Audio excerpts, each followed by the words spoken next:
반갑습니다. 헬스 이야기의 헬기입니다. 자, 새해 복들 많이 받으셨는지 모르겠네요.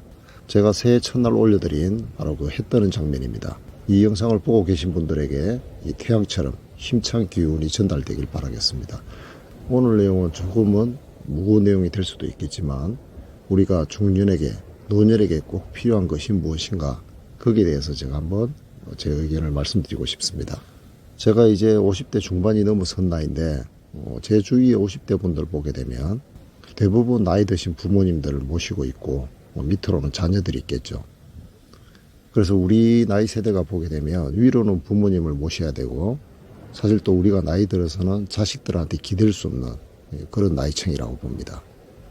재작년 여름쯤에 90이 넘으신 아버님을 보내고 지금은 또 90이 넘은 어머니가 계십니다. 저처럼 이렇게 연로한 부모님들이 계시면 고민하는 부분이 비슷합니다. 나이가 들면 어쨌든 병이 걸린다든지 아니면 기력이 쇠퇴해지면서 혼자서 생활을 할 수가 없게 됩니다. 그렇게 되다 보면 가족 중에는 누군가 이 부모님을 모셔야 되는데 현실적으로는 그게 참 어렵습니다. 직장을 그만두고 돌볼 수는 없잖아요. 그래서 대부분 마음은 아프지만 이 부모님을 요양병원이나 요양원으로 모시는 경우가 많습니다. 제가 우리 부모님을 보게 되면 제 미래를 보는 것 같아요. 나도 언젠가 이렇게 기력이 떨어지게 되면 요양을 가야 되지 않을까, 그런 생각을 한 번씩은 해봅니다. 연로한 부모님들이 있는 가정들 보게 되면 비슷한 경험이 있을 겁니다. 자, 뭐냐면 나이가 있다 보니까 근력이 떨어지면서 넘어지거나 낙상사고로 인해서 뼈가 부러지는 일이 굉장히 허다해요. 이 장면은 제가 아버님 살아생전에 재활 훈련을 하는 모습인데요. 이때 아버님이 집안에서 넘어지면서 허리를 다쳐서 병원을 갔는데 90이 넘은 노인이 허리 수술을 했으니 어떻게 되겠어요? 낫는 동안에 뼈가 붙는 것도 참 기적적인 일이지만 낫는 동안에 병원에 가만히 누워 있다 보니까 이제 기력이 완전히 떨어지면서 그냥 침대에서 꼼짝을 못하는 상태가 된 겁니다. 그래서 그때 의사 선생님이 나이가 너무 많다 보니까 이제 이 침대에서 일어나기 힘들 거다, 그러면서 요양원으로 아마 모셔야 될 거라고 그런 말씀을 했습니다. 왜 그러냐면 가만히 누워있는 분 목욕도 시켜야 되고 똥오줌도 받아내고 이게 보통 일이 아니거든요. 그때 당시에 어머니도 이제 구순이 다가오고 몸이 정상적이 아니었어요. 그럼에도 불구하고 아버님을 요양원에 보낼 수는 없다, 내가 그 일을 하겠다 해서 집으로 모셨는데, 그때 마침 코로나 기간에 제가 휴직을 하게 되었습니다. 그래서 아버님한테 가서 이렇게 재활 훈련을 하기 시작한 거죠. 다리에 근력을 붙여서 일단은 혼자서 화장실을 갈 수 있게끔 만들어 놔야 되겠다, 그런 생각을 했습니다. 사진에 보는 것처럼 제가 아버님 발바닥을 잡고 힘껏 밀게 했죠. 그러니까 누워서 하는 레그 프레스를 시킨 겁니다, 처음에. 그리고 식단도 근육이 붙을 수 있게 달걀을 빠짐없이 드시게 했습니다. 아마 요양을 갔다면 돌아가실 때까지 누워있지 않았을까, 그런 생각이 듭니다. 요양원에 근무하시는 분들이 노인들을 빨리 퇴원시키기 위해서 이렇게 재활훈련을 해줄 리는 없을 거라고 생각이 됩니다. 손으로 하는 게 힘들어가지고 나중에는 이렇게 밴드를 양쪽에 걸어서 밴드로 하는 레그프레스를 수시로 시켰습니다. 이 레그프레스는 허벅지 근육뿐만 아니라 엉덩이 그리고 척추 길이근까지 강화할 수 있는 운동입니다.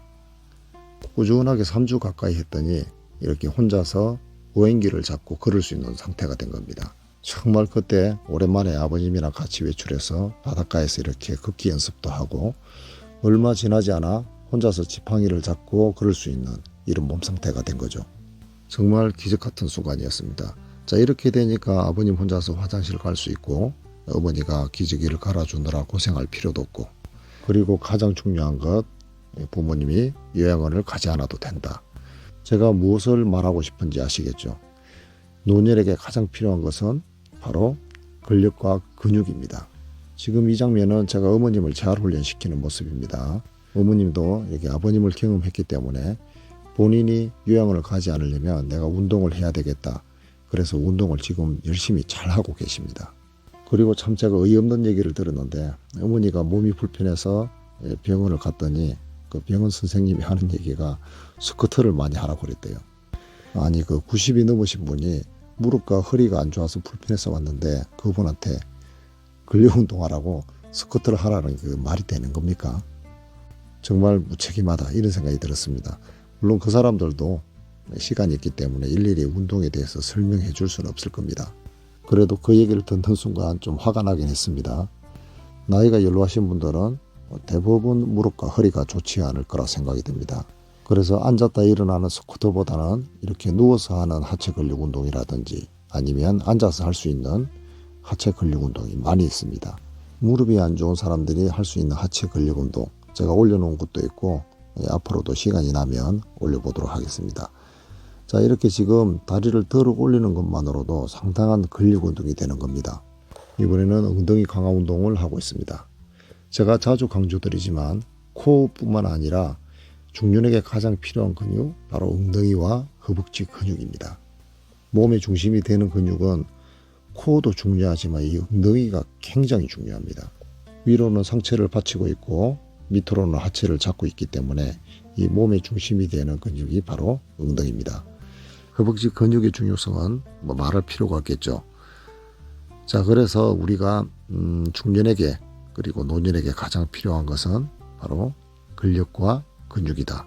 오늘 이 말씀을 드리고 싶습니다. 제 구독자님들은 아시겠지만 제가 운동 영상 올리는 것 외에 투망 낚시, 등산, 온갖 취미 생활들을 즐기고 있는데 이 모든 것이 바로 이 근력이 있어야 되는 거죠. 인생을 즐기고 싶다면 근력 운동을 해야 되겠습니다. 노인분들이 근력 부족으로 인해서 넘어지고 그리고 뼈가 부러지면서 시름시름 앓다가 돌아가시는 분들도 있습니다. 가정에 연로하신 부모님이 계시다면 근력 운동 많이 시키시고 요양원 보내지 않으려면 우리도 마찬가지죠. 그 나이가 될 거잖아요. 우리도 나이가 들어서 요양원 가지 않으려면 가족들에게 피해 주지 않으려면 지금부터라도 근력 운동 차근차근 꾸준히 하시기 바랍니다. 나 자신과 가족을 위해서 올해는 꼭 체육관 등록하시고 운동하세요. 이상으로 마치도록 하겠습니다. 새해에도 늘 건강하시고 행복하시기 바랍니다. 감사합니다. 하나, 둘, 셋. 천천히 내리시고 다시 하나, 둘, 셋.